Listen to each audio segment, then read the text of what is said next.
This video is actually part 2 of exposing more about the BBC corruption.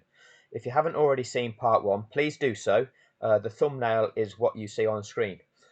I've had to do it this way because the first time I uploaded the video it was blocked, so I've now had to break it down into sections.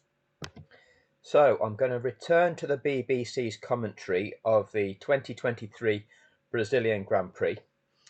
I want you to listen to what their presenters actually say, the scenarios that they propose, which are absolutely not even possible. So what are they doing? Why would sports presenters propose scenarios, tell you that things could happen when they absolutely can't happen? And also pay attention to the manner in which they talk about Lewis Hamilton's accomplishments and contrast that with how they talk about the accomplishments of others. I will have to stop this and edit out the footage which will block this content, so you'll have to just bear with me, and I hope that this actually is some sort of coherent video when we get through to the end of it. And where we'll pick up is, this is the formation lap of the race. Charles Leclerc has spun out on the formation lap because he's got hydraulic failure. He's crashed into the tyre barriers, and that's where we pick up. I'm just trying to locate where that is. I'm wondering if it's coming into the fast right-hander of turn 6. We'll get another look at it, but his head is hung low. He's still in the cockpit. Yes, okay, so, he's moving, but that is a damaged Ferrari. The front wing is damaged. The right wing end plate is hanging off. The tyres have taken a pummeling as well, and the Ferrari garage can't believe it. The man starting in second place in this grid, in the wall, on the formation lap. Let's hear from him. No, I lost the hydraulics. I lost the hydraulics. Why the f am I so unlucky? Why the f am I so unlucky? Lost the hydraulics. Charles Leclerc pulls off in the gap between the tyre barriers. He will not start the Sao Paulo Grand Prix, and it was coming into that right-hander, and he just comes in spinning backwards, Alice. Right, wait there. They ask Alice what Alice thinks. So she gives her opinion and finishes it with this. I agree with him. That is so unlucky, but that's made Max Verstappen's job even easier now, unless one of the Aston Martins on the brand new set of softs can make a good launch, and Fernando Alonso's got clear track in front of him. There will be a gap where Charles Leclerc's Ferrari should be. There will be no second place on this grid. Max Verstappen. So they line up Max Verstappen on his own on the front row, and then on the other side of the track, nobody there. Right, if you think about the grid, Max Verstappen P1, and then no P2, then you've got P3 and P4, so P3 is behind Verstappen, P5 is Lewis Hamilton, so Hamilton's on the third row. Norris is also alongside, but you look ahead of Norris is the Aston Martin, ahead of that Aston Martin is a gap. So effectively on the track, there's one car directly in front of Norris and a gap. In front of Hamilton, there's an Aston Martin and then the Max Verstappen Red Bull. That's what the track looks like. Keep that picture in mind. Behind him are the two Ferraris, no one to his side. It's all eyes to the lights and foot to the floor. Slight delay for the start as he gets away. Verstappen then with a clean getaway. Norris straight to the inside of the two Aston Martins. Contact at the rear. There's a Williams spinning off into the side along with one of the Haas cars as well. I think it might be Nico Hulkenberg. Verstappen makes it down through the centre S's and leads the Grand Prix out of turn 2.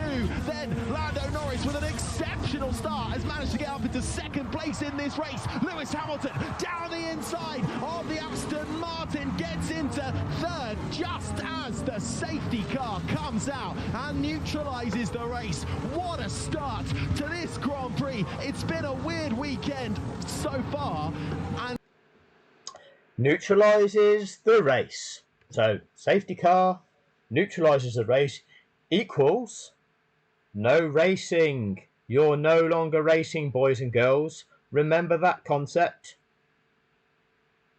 and neutralises the race.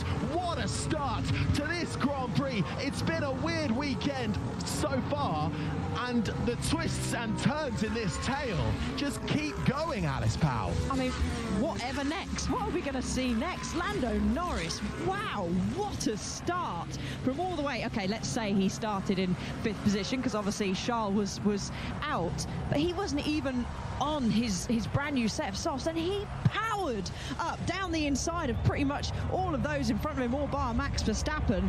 But out of the car now is Kevin Magnussen, and that, yeah, of course, was... Wow, Lando Norris. No. Okay, I had to pause the original recording because I went into showing you the actual footage of the start, but that caused the video to get blocked.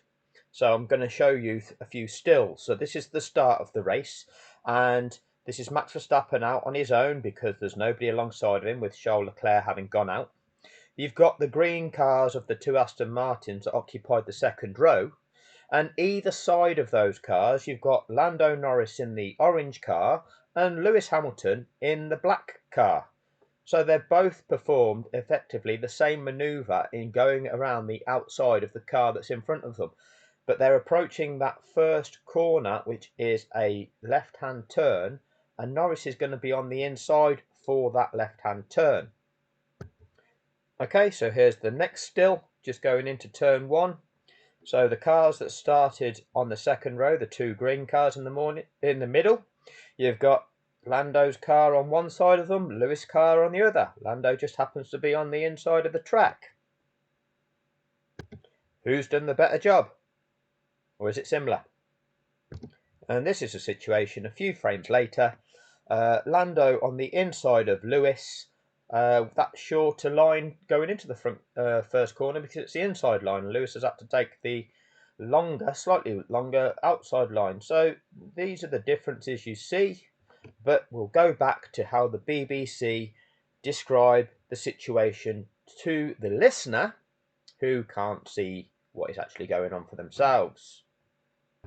Now, actually, I'd forgotten about this, but this is important. Before I go back to the BBC's commentary, this is what is on F1 TV. So if you go on F1 TV, I presume it's the Sky Sports commentary team that is used as the commentators on this. I'm not using their footage because it will get blocked. I'm repeating that in what I say here. Unbelievable start for Norris. Hamilton finds himself in P3. Unbelievable for Norris. Hamilton finds himself. Unbelievable for Norris. Hamilton finds himself. Lando. So this is the part of the narrative. What Norris accomplishes is incredible, but Lewis has just found himself. Did they not do something that was very similar? Why is there a difference in describing what each of those drivers did? Anyway, I'm just going to play on now the BBC footage, and again I'll have to try and stop it to edit out the things which are causing the original video to have got blocked. He just gets that perfect launch, and actually neither of the Aston Martins got a good launch, and yeah, further back it was just too many though. But I'm sure Harry Benjamin is going to acknowledge the quality start by Lewis. Poor starts from both Aston Martins on row 2. That allowed Hamilton and Norris to sweep round either side from them, and then it was just a bit of a concertina effect. Yeah, thanks for that. Oh, it's just a poor start from the Astons that allowed that for Lewis. And it's a red flag while they clean up the mess from turn 1. All cars were already told to go through the pit lane under the safety car, but because of the damage that has been strewn across the runoff and the exit at turn 1 by particularly the Williams, but also barrier repairs needing to be done as well to the outside, Alice, as Oscar Piastri is already back in his garage. So we've had the race start. Going into that first corner, there's been contact between 2 of the cars. One of the wheels, the tyres has come off the rim. It's damaged other cars. and immediately they've deployed the safety car, and then before too long they've decided actually they're going to red flag it and allow the time to repair the barriers, get all the debris cleared off the track, remove the cars, etc., etc. So this is what the BBC then go on to say. This is Harry Benjamin and Jenny Gow, the BBC's presentation team for this event. People paid to educate you about the sport, paid, have got a great cushy number of a job, travel out to Brazil, travel out to all these countries around the world, the glitz and glamour of attending the Formula One events, to commentate on them and to inform the listening public what is going on. And Charles Leclerc has still not even made it back to the pit lane yet, having not even started this Grand Prix. What a mess. So what Charles is doing is telling the marshals, get that car back to the garage. I don't know whether he will be allowed to start, but he was just gesticulating there to the marshal like... You don't know whether Charles Leclerc will be allowed to start the restart. You don't know whether Charles Leclerc will be allowed to restart the restart. The guy went out on the formation lap. He's pulled his car over. You can't gesticulate to the marshals to get them to put your car on the back of a truck to take it back to the pits in the hope of resuming that race. You are out of the race. Let's have a listen to what you want to tell us. Charles is doing is telling the marshals, get that car back to the garage. I don't know whether he will be allowed to start, but he was just If you don't know, you are not good enough to be in that role. You are incompetent. If you do not know the rules of the sport, you should not be commentating on that sport. You should not be presenting that sport. That is absolute ridiculous. And you are paid to present this shit. You are paid to be in that privileged role. Absolute ridiculous. I can't say it any stronger than that. Absolutely obscene that you're even suggesting such things. But remember, anything can happen. He's got nothing to lose. Enjoy the ride. It's only live once. Or maybe they're following the advice of Ellie Norman, who now works for Manchester United, but was formerly the marketing director, the global marketing director and communications of Formula One. Now, Ellie did a presentation, which I'm going to go through. And it's available on YouTube. I'll leave the link in the description of this video. Take a look at this one, because I'm going to go through it, but take a look at this video beforehand. Act like you don't know what you're doing. Act like you don't know what you're doing. This is the sport of Formula One. This is how the media present the sport of Formula One. You tell me another facet of society where that is acceptable. It should not be. Let's actually get all teachers to do that. Let's get all teachers in every school to do this. Act like you don't know what you're doing. So children, today we're going to learn about maths. But you know what? I don't know anything about maths, because maths, anything can happen. What's 2 add 2? I don't know, because anything can happen. Yeah, let's live in a world like that, shall we? Let's live in a world like that. Media fucking narrative. Act like you don't know what you're doing. Charles is doing is telling the marshals, get that car back to the garage. I don't know whether he will be allowed to start, but he was just gesticulating there to the marshal like, quick, and he was actually running. He was running down the outside. Wow, anything can happen. Of the circuit, trying to hurry the marshals up to pick up the car So, yeah, they'll be looking to rescue that Ferrari, because we don't know the extent of how long this red flag will be. More from Piastri. No, you don't know the extent of the red flag, but what you do know is there's no chance of that that Ferrari resuming. There's no chance of Charles Leclerc's Ferrari starting that race. He's out of the race. But, wow, he's got nothing to lose. Anything can happen. Parrot the narrative. But let's see if Harry Benjamin can rescue it with his professionalism and his knowledge of the sport. Just worth noting then that Alex Albon is out of this race in the Williams. He is fine. Charles Leclerc was out on the formation lap. He is desperately trying to get the marshals to get that Ferrari car back into the pit so they might be able to repair it and get back in this race. Kevin. Harry, that Ferrari cannot take the restart. This is the basics. Why does the BBC employ people to talk to people about the sport of Formula One who don't seem to understand what is going on in the sport of Formula One? Why does the BBC employ people to present about the sport of Formula One who don't know the rules of Formula One? Who is responsible for this? Is it Andrew Benson recruiting? Having his little crew of circle jerkers who, let's tell everybody how exciting this is. Wow, anything can happen. Nothing to lose. It's only live once. Parrot the narrative. Who is the person in charge of allowing this disinformation to be given to the general public? This is the British Broadcasting Corporation, and this is totally unacceptable. But what do? We continue to fill time and we continue to hype the shit out of everything.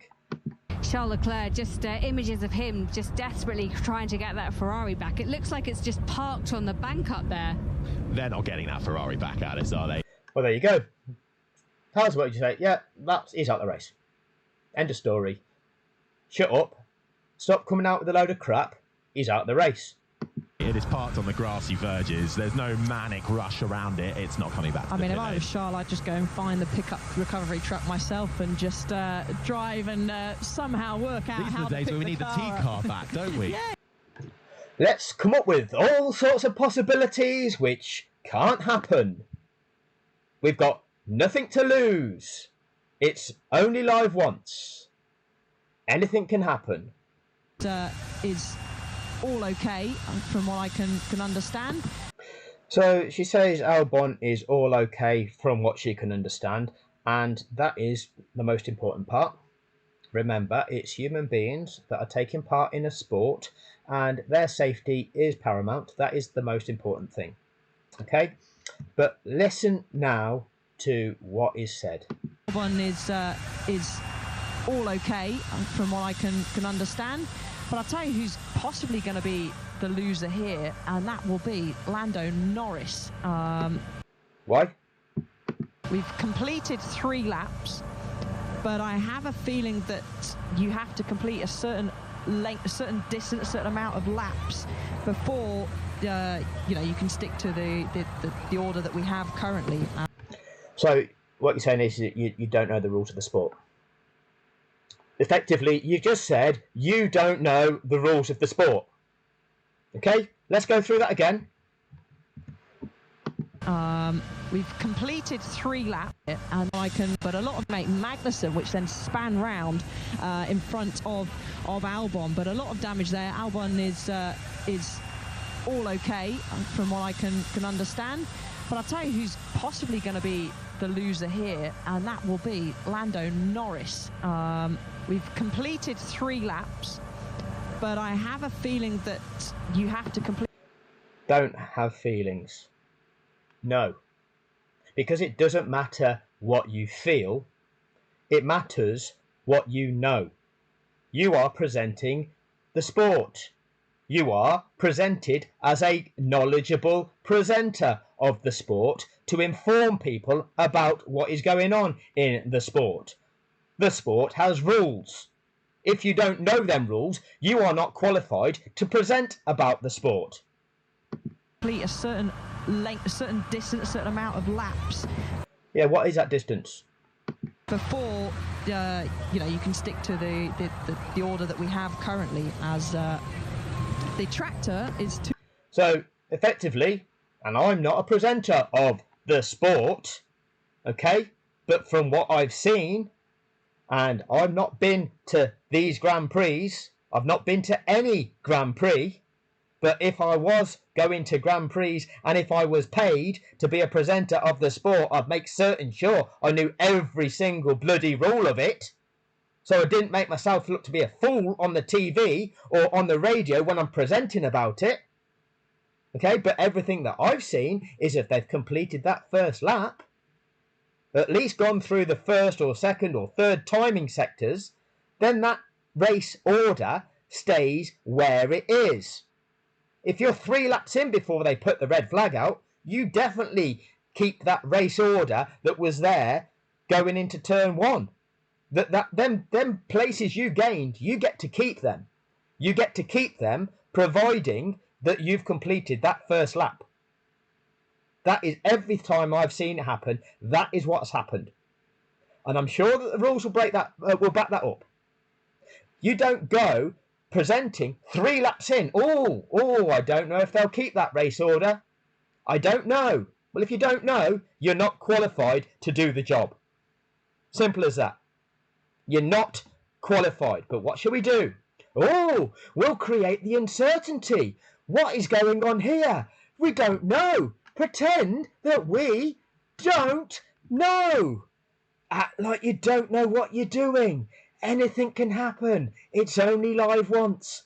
Parrot the narrative. So a red flag then, with 3 laps of the race completed. Now I'm going to acknowledge my own failings. I was quite waffly in my description of what we know about the race order and what they'll restart it as. But you can just go and look in the sporting regulations. So this is the FIA 2023 sporting regulations. And I've used a little bit of a red marker there to highlight the bit that's important. In all cases, the order will be taken at the last point at which it was possible to determine the position of all cars. All such cars will then be permitted to resume the sprint session or the race. Right, so second, third lap in, when they're lapping behind the safety car and then decide that they're going to red flag it, is it possible to determine the order of those cars? Yes, it is. Okay, so we're not going to resume the starting grid, are we? Quite simple. How about we understand those simplicities and don't just gaslight the audience with possibilities which aren't possible in accordance with the rules of the sport? Or is it the fact that you can't trust the governing body of this sport to apply the rules of the sport, so therefore you constantly have to speculate about all eventualities because anything can happen? Anything can happen because we don't know, because the governing body might do anything, because we can't trust them, because they're corrupt too.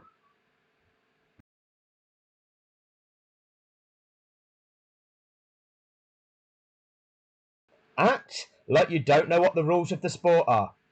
Is it because the people that apply the rules of the sport don't apply the rules of the sport and seem to freestyle the shit out of everything, don't apply them rules of the sport to Red Bull, break the rules of the sport to manufacture results, which means the media has to keep everybody guessing, keep thinking anything can happen, we've got nothing to lose, it's only live once, none of us know what is going on here, this is crazy shit.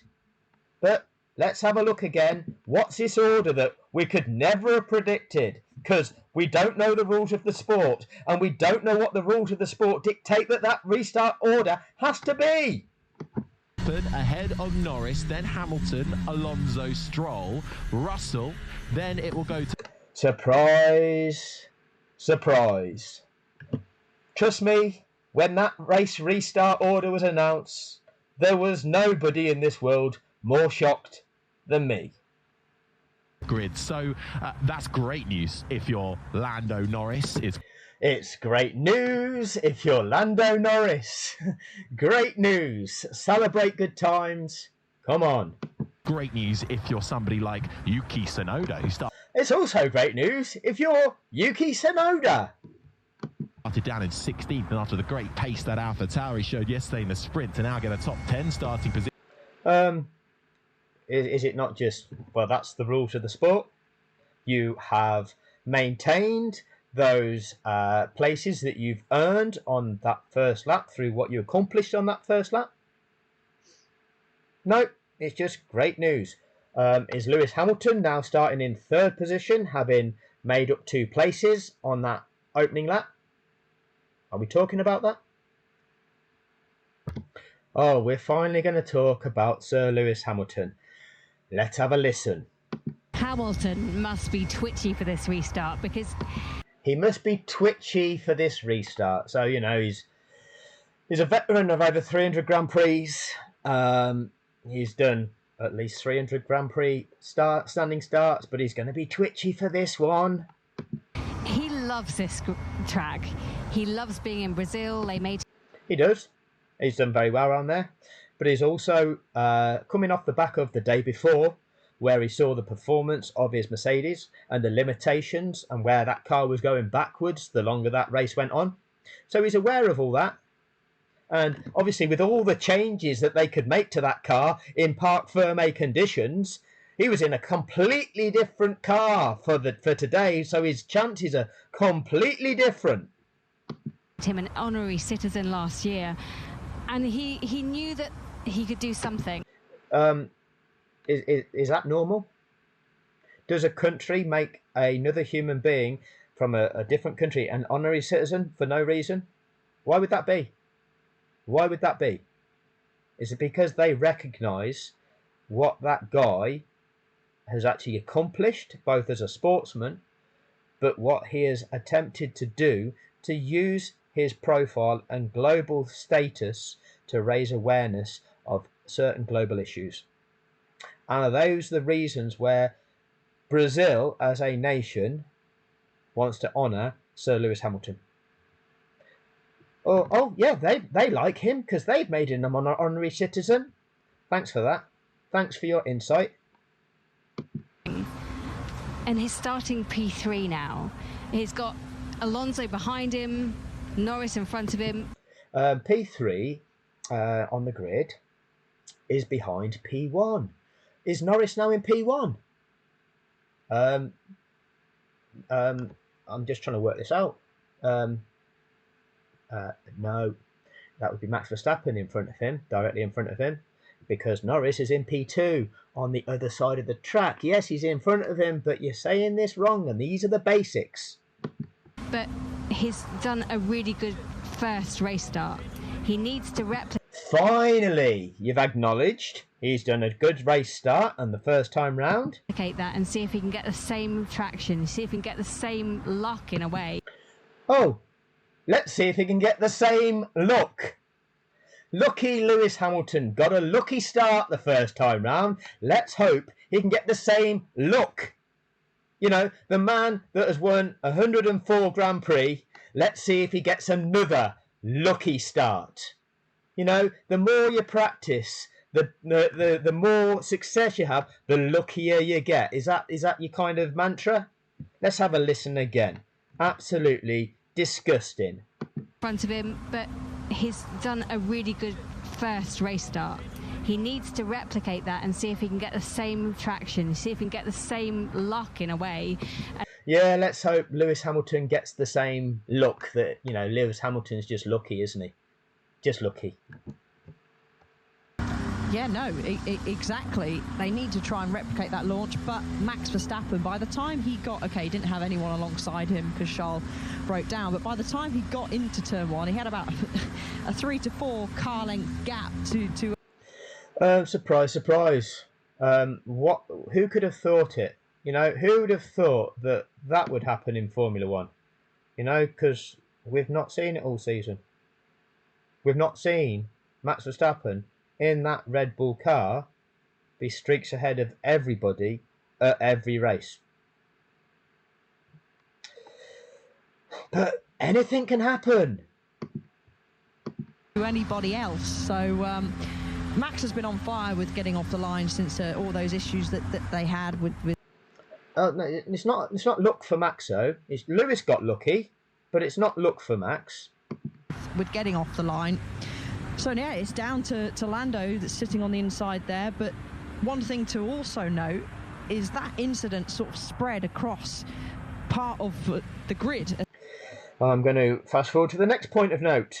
But, you know, as much as you can sweep, maybe there'll still be a little bit of dust affecting. Actually, they're putting some dust down through some of the oil that has spilled. That is totally off the circuit anyway.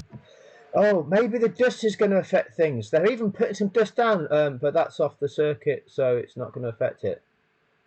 Thanks for that. Irrelevant waffle. Thanks for that. Incredible insight.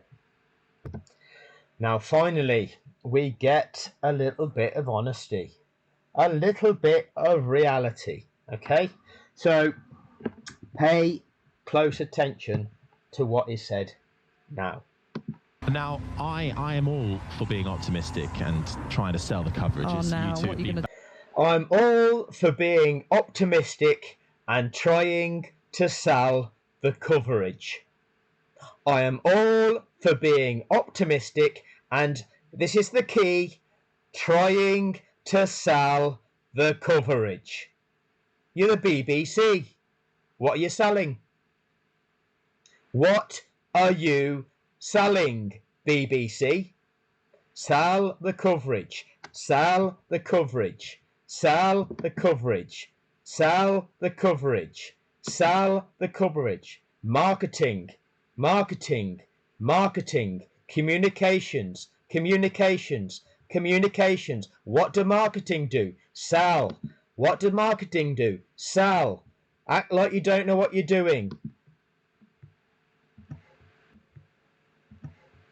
Now, I am all for being optimistic and trying to sell the coverage. Sell the coverage. Sell the coverage.